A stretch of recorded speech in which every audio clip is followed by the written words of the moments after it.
सन्माननीय उद्धव ठाकरे,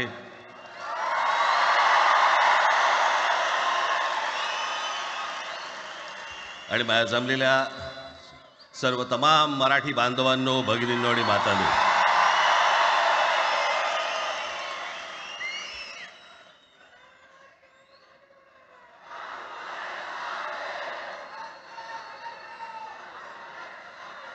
खरं तर दोघांची भाषणं संपली ना की एकत्र आरोळ्या ठोका.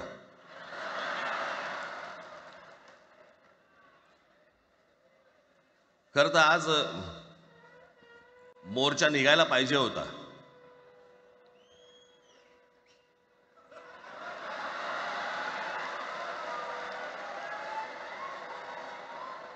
तोंडानेच आहे ना.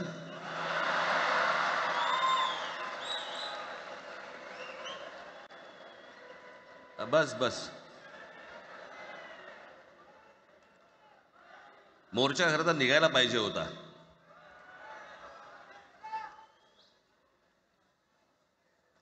मराठी माणूस कसा सर्व बाजूने एकवटतो याचं एक चित्र मोठ्या प्रमाणावरती उभं राहिलं असतं.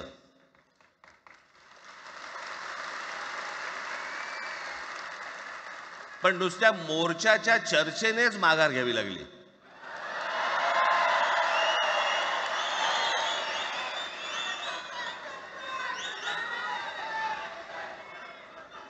खरं तर आजचाही मेळावा हा खरं तर शिवतीर्थावरती मैदानात व्हायला पाहिजे होता.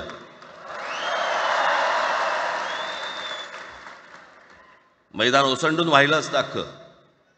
पण पाऊस आहे, पावसामध्ये सगळ्या ठिकाणी अशा प्रकारचे काही जागा मिळत नाहीत फारशा मुंबईमध्ये, आणि म्हणून आज तुम्हाला सर्वांना इथे यावं लागलं. मी बाहेर जे उभे आहेत त्यांची मी दिलगिरी व्यक्त करतो की त्यांना आतमध्ये येता नाही आलं, परंतु आता काही स्क्रीनवरती आठवा.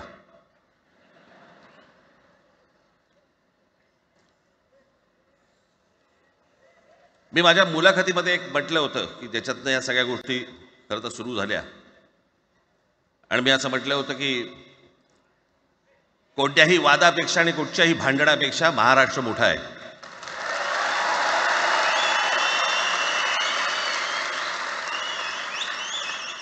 आज जवळपास 20 वर्षानंतर मी आणि उद्धव आम्ही एका व्यासपीठावरती आज येतो आहोत.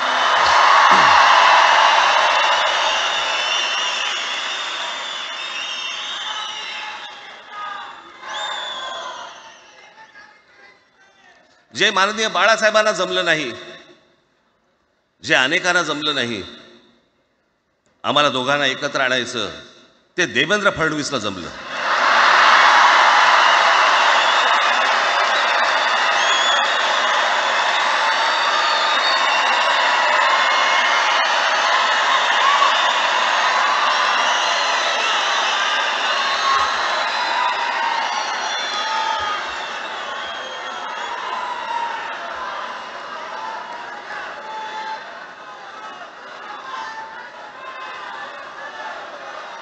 आता बऱ्याच सगळे चॅनल्सचे सगळे कॅमेरे तिकडे लागले, तिकडे लागले, इकडे लागलेत. आता संध्याकाळी सगळं सुरू होईल. आता काय वाटतं, काय दोघांची बॉडी लँग्वेज कशी होती? कोणी कमी हसलं का? कोणी जास्ती हसलं का? कोणी बोलतायत का? आपल्याकडे मूळ विषय सोडून इतर गोष्टींमध्येच फार रस असतो अनेकांना. खरं तर आजचा हा मेळावा, मोर्चालाही तीच घोषणा होती, आजच्या मेळाव्यालाही तीच घोषणा आहे की कुठचाही झेंडा नाही, मराठी हाच अजेंडा.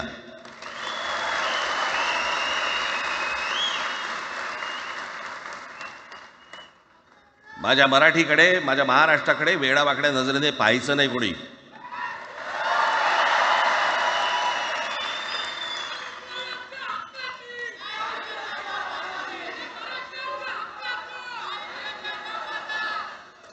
ठरलं ना आपलं, सगळ्यात शेवटी द्यायच्या घोषणा. बसा, शांत बसा. खरं तर हा प्रश्नच अनाठाई होता, काही गरजच नव्हती. हे कुठून अचानक हिंदीचं आलं मला काही कळलं नाही मला.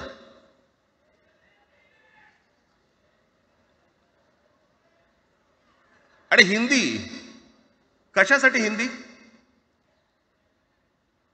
कोणासाठी हिंदी? त्या लहान लहान मुलांवरती जबरदस्ती करताय तुम्ही.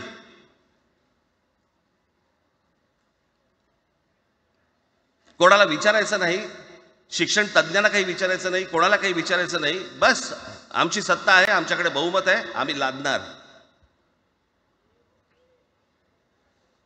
तुमच्या हातात सत्ता असेल ती विधान भवनात,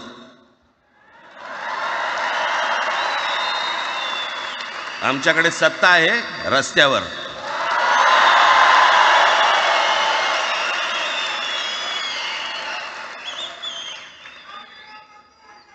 एक पत्र लिहिलं, 2 पत्र लिहिली, नंतर ते दादा भुसे माझ्याकडे आले. मला म्हणाले की आम्ही काय म्हणतो एवढं समजून तर घ्या, एवढं काय म्हणतो एवढं ऐकून तर घ्या. म्हटलं दादा तुम्हाला एक गोष्ट सांगतो, तुम्ही काय सांगता ते ऐकून घेईन पण ऐकणार नाही.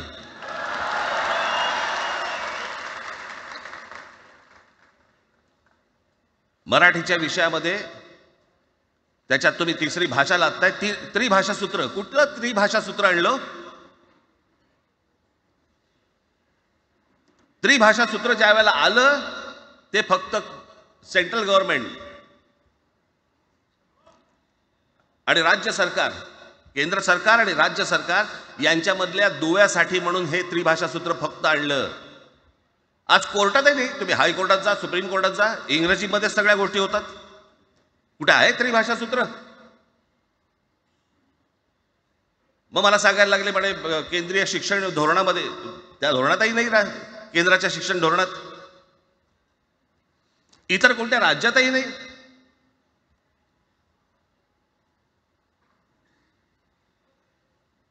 महाराष्ट्रात प्रयोग करून पाहिला तरी दक्षिणेची राज्य तर हिंग लावून विचारत नाही त्यांना. पण महाराष्ट्र ज्या वेळेला पेटून उठतो त्यावेळेला काय घडतं आणि काय होतं हे आज राज्यकर्त्यांना समजलं असेल. त्याशिवाय का माघार घेतली?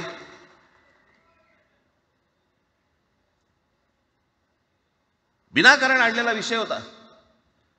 मी त्याशी त्या भुसेला सांगितलं, म्हटलं मला सांगा उत्तर प्रदेश, बिहार, राजस्थान, मध्य प्रदेश कोणती तिसरी भाषा आणणार आहेत? खरं तर आणली पाहिजे.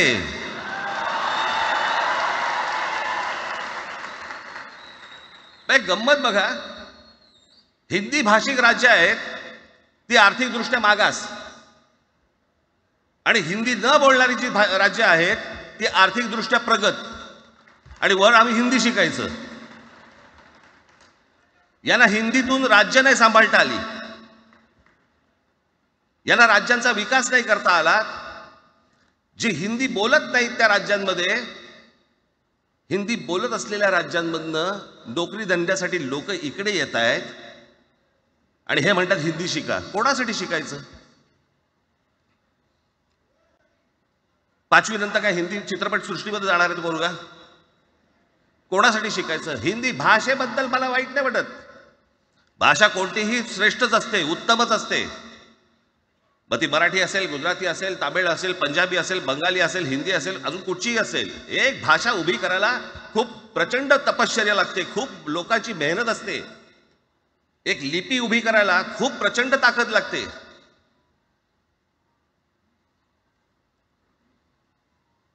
अशाच भाषा काय उभ्या राहत नसतात.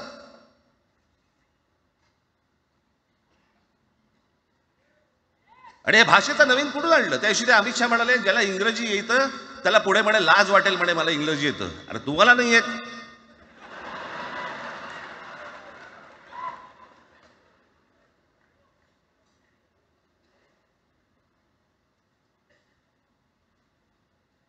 या संपूर्ण हिंद प्रांतावरती 125 वर्ष, 1400 वर्ष मराठ्यांनी राज्य केलं.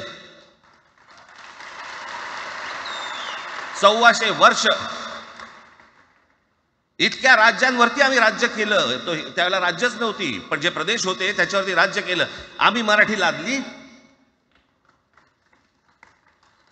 गुजरातवरती, मध्य प्रदेशवरती, राजस्थानवरती, पंजाबवरती, इतर सगळ्या प्रांतांवरती जिथे जिथे म्हणून अटोकपर्यंत पोहोचले होते मराठा साम्राज्य, आम्ही लादली. अरे हिंदी भाषा आहे, 200 वर्षापूर्वीची भाषा आहे, महाराजांच्या काळात पण नव्हती.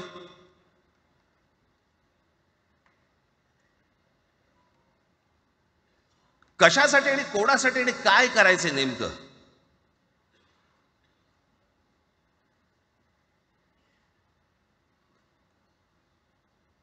यांनी फक्त चाचपडून पाहिलं, चाचपडून. मुंबई स्वतंत्र करता येते का याच्यासाठी अगोदर जरा थोडंसं भाषेला डिवचून बघू. महाराष्ट्र शांत राहिला तर पुढे ते पाऊल टाकू.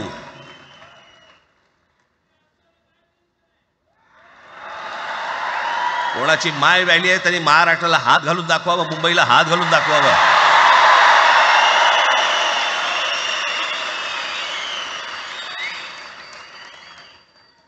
काय मजाक वाटला काय? आम्ही शांत आहोत याचा अर्थ गांडू नाही आहोत.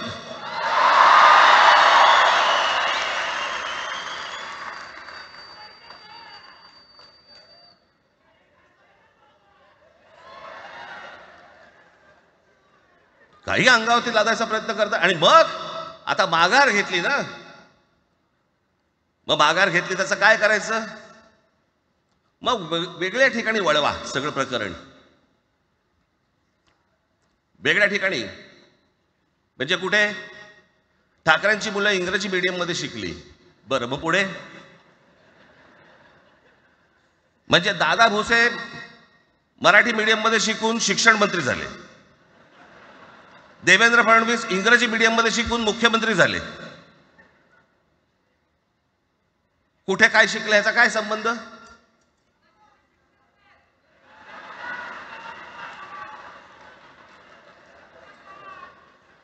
अहो कोणाकोणाची मुलं इथे परदेशामध्ये शिकतायत, याद्या आहेत आमच्याकडे. त्याचं काय करणार आहात तुम्ही? आणि त्याच्यातल्या त्याच्यात मंत्रिमंडळातल्या एक एक मंत्र्याचं हिंदी आहे का? फेफरं येईल, फेफरं.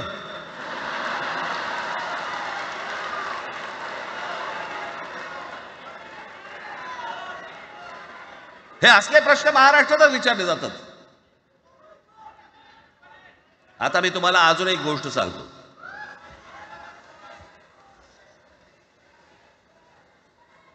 आम्ही मराठी मीडियम मध्ये शिकलो, हो शिकलो. आमची मुलं इंग्रजी मीडियम मध्ये शिकली, हो शिकली. मग याच्यावरती तुम्ही प्रश्न काय उपस्थित केला? ह्यांना मराठीचा पुळका कसा? हे इंग्रजी मीडियम मध्ये टाकतात. बरं, सन्माननीय माननीय बाळासाहेब ठाकरे आणि माझे वडील श्रीकांत ठाकरे हे इंग्रजी मीडियम मध्ये शिकलेले आहेत. या दोघांवरती तुम्ही मराठीबद्दल शंका घेऊ शकता का?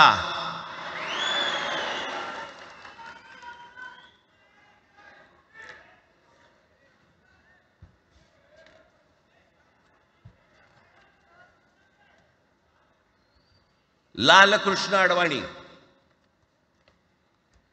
Saint Patrick high school Christian missionary school मध्ये शिकले. हिंदुत्वावर शंका घेऊ का त्यांच्या? कॉन्व्हेंट स्कूल मध्ये शिकलेले आहेत अडवाणी.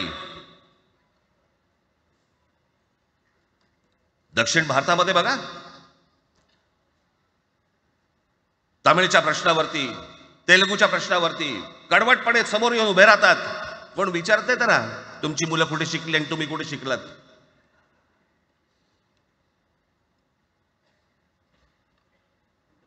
उद्या मी हिब्रू भाषेत शिकीन आणि मराठीपणाचा कडवट अभिमान बाळगीन, काय प्रॉब्लेम आहे?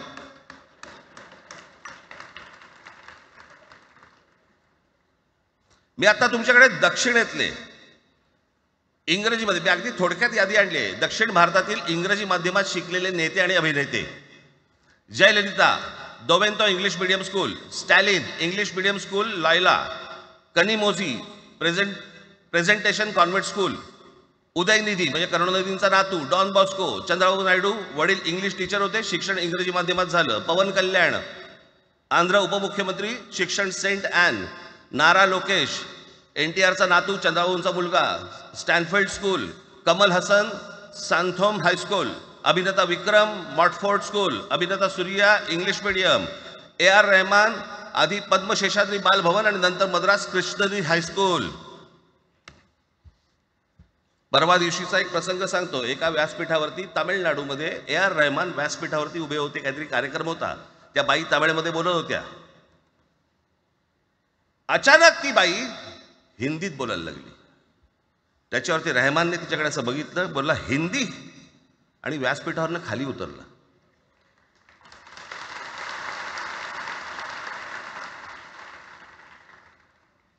तुमचा कडवटपणा हे तुम्ही शिक्षण कुठे घेतले याच्यावरती नसतो, तो कडवटपणा तुमच्या आतमध्ये असावा लागतो. म्हणजे बाळासाहेब इंग्रजी मीडियममध्ये शिकले, इंग्रजी वर्तमानपत्रामध्ये व्यंगचित्र काढायचे, पण मराठीचा अभिमान याच्या बाबतीत कधी तडजोड नाही केली.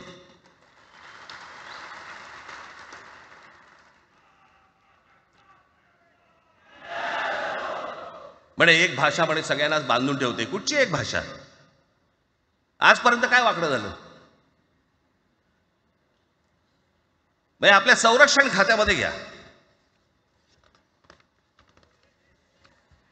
आपल्या संरक्षण खात्यामध्ये जेवढी रेजिमेंट्स आहेत, मी फक्त तुम्हाला नावं वाचून दाखवतो.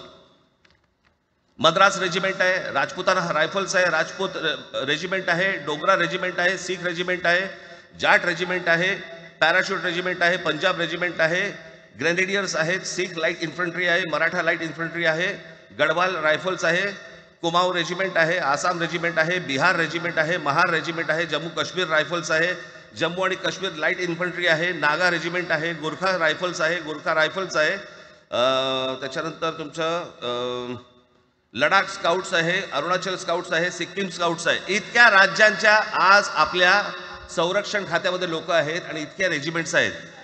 शत्रू दिसला की एकत्र तुटून पडतात ना. भाषेचा प्रश्न येतो कुठे?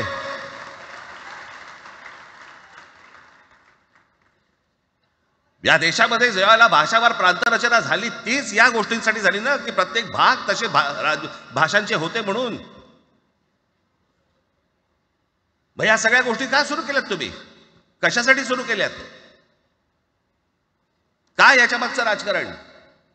आत्ता सांगून ठेवतो. आज तुम्ही सगळेजण मराठी म्हणून एकत्र आलात. आज महाराष्ट्रामधला तमाम मराठी आज मराठी म्हणून एकत्र आला. टाळ्या वाजू नका. मी काय सांगतोय नीट ऐका. याचा पुढचं राजकारण ह्यांचं पुन्हा तुम्हाला जातीमध्ये विभागायला सुरुवात करतील. पुन्हा हे जातीचं कार्ड खेळायला सुरुवात करणार. मराठी म्हणून तुम्हाला कधी एकत्र येऊ देणार नाहीत. हे जातीपातीमध्ये विभागायला सुरुवात करतील. आता हे सुरू केलं. काल कोणाच्या ते व्यापाऱ्याच्या कानफडीत मारली मीरा भाईंदरला. त्याच्या काही ते लिहिलं होतं काय गुजराती?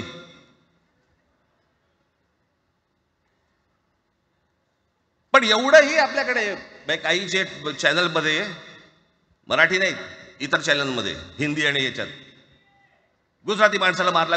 कुठच्या गुजराती माणसाला मारला?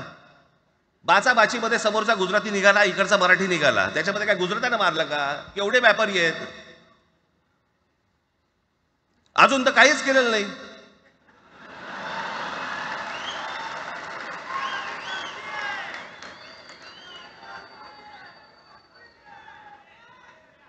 अर्थात त्यांना मराठी आली पाहिजे याच्याबद्दल वाद नाही. विनाकारण उठसूट काही मारामारी करायची गरज नाही आणि मारायची गरज नाही. पण जर जास्ती नाटकं केली तर कानाखाली आवाज काढलाच पाहिजे तुम्ही. पण चूक त्यांची असली पाहिजे. आणि एका गोष्टीचं लक्षात ठेवा, अशी कधी गोष्ट कराल त्याचे व्हिडिओ काढू नका.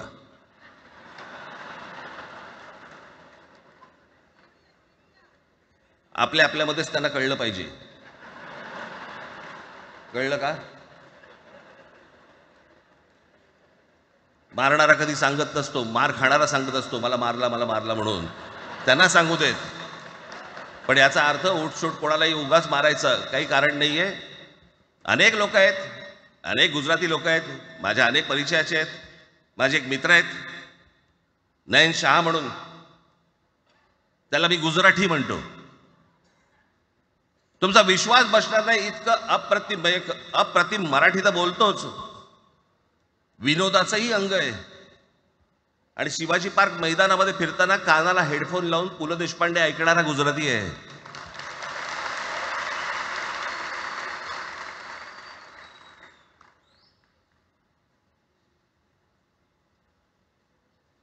मी मगाशी तुम्हाला सांगितलं की हे मराठीचं बाळकडू, आमच्यासाठी ते बाळकडूच होतं.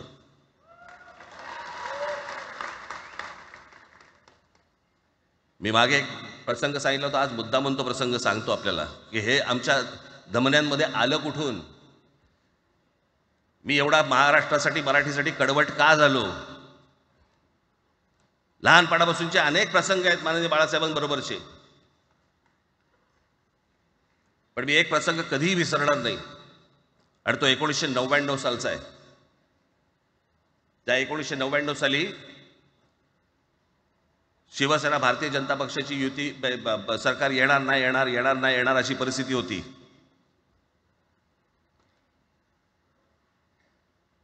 पवार साहेब त्यावेळेला त्यांनी राष्ट्रवादी काँग्रेस पक्ष स्थापन केला होता. वेगवेगळे लढले होते आणि मग सगळ्या त्या वादामध्ये, शिवसेना भारतीय जनता पक्षाच्या त्या वादामध्ये काहीच होईना. दिवसामागून दिवस चाललेत, परंतु काही होईना. एके दिवशी मी मातोश्रीला खाली बसलो होतो, दुपारची वेळ होती. अचानक 2 गाड्या लागल्या. साधारणपणे 3:30-4 वगैरे वाजले असते. ते जरा वेळेला नाव विसरतो, पुण्याचं कोण जावडेकर, प्रकाश जावडेकर आणि काही मंडळी आली. मला म्हणाले, राज बाळासाहेबांना अर्जंट भेटायचं आहे. म्हटलं आत्ता ते भेटणार नाही, म्हटलं ती त्यांची झोपायची वेळ आहे.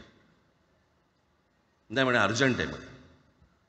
म्हटलं नाही भेटणार, म्हटलं मी तुम्हाला सांगतो. म्हटलं काय विषय काय? म्हटलं मी बोलायचं काम करतो, म्हटलं काय विषय काय? आणि त्यांना सांगा मुख्यमंत्री पदाचा विषय झालेला आहे. म्हटलं अच्छा, अरे वा. म्हटलं काय झालं? सुरेशदादा जैन यांना दोन्ही बाजूने आम्ही ठरवलंय की त्यांना मुख्यमंत्री करायचं, एवढं फक्त बाळासाहेबांना सांगायचं. ठीक आहे. मी वर गेलो. रूममध्ये काळोख, शांतता. आम्ही अरे तुरेमध्ये बोलायचो म्हणून मी हाक मारली. म्हटलं हे काका गाढ झोपले होते. म्हटलं काका उठ, ए काका उठ. बघितलं माझ्याकडे. काय रे? म्हटलं नाही, ती सगळे खाली जावडेकर वगैरे सगळी मंडळी आली आहेत. म्हटलं बरं मग? नाही ते म्हणतात ते मुख्यमंत्री पदाचा विषय झालाय म्हणून. म्हटलं बघ. ते म्हणाले काय झालं? ते म्हणाले सुरेशदादा जैन यांना मुख्यमंत्री पदासाठी दोन्ही जणांनी सांगितलं की करायचं म्हणून. असं माझ्याकडे बघितलं त्यांनी.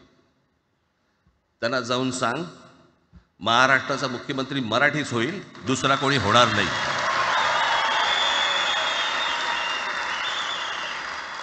मराठी या एका विषयासाठी मला तिकडे कळलं की या माणसाने सत्तेवर लाथ मारली.